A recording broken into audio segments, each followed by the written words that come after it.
Ang ICI ay nasa ICU. Hindi natin alam kung yan maruresuscitate o mapapagtibay ang kanilang mga dapat gawin.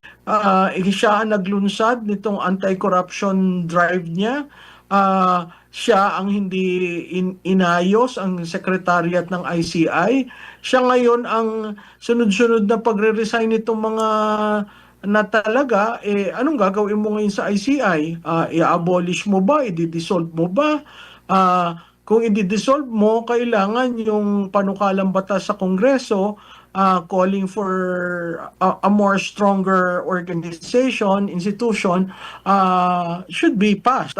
Hindi naman yun certified as urgent. So, maraming problema ang nangyayari dahil dito sa biglaang desisyon na mahiya naman kayo campaign.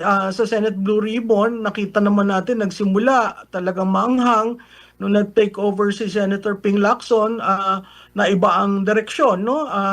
Ngayon, nagsasalita siya na yung mga revelasyon sa listahan ni Congressman Leviste, at saka yung sinasabi niya na magpakatotoo ang DPWH sa mga lumalabas, hindi natin maintindihan kung ano nangyari na, no? Ang Blue Ribbon under ni Chairman Marcoleta may minority report, at clearly dun sa minority report meron siya dong link analysis na kung sana na ipagpatuloy lamang, no, hindi siguro ganito ang kalalagyan natin ngayon. Nag-testify noon si Undersecretary Cabral under the Marcoleta-led Blue Ribbon Committee.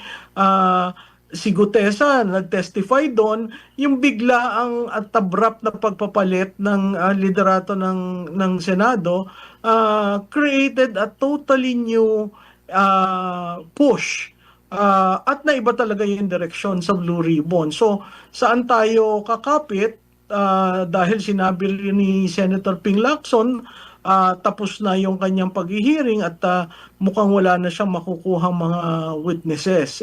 Kung ganun ang ganun, wala talagang mangyayari dito sa ating mahiya kayo campaign ng Pangulo, dahil on both sides, mahirap naman sa House kasi marami dyan ang maiipit dito sa mangyayaring kung tutuhanin na kaso ng ombudsman. So, napakahirap yung sitwasyon.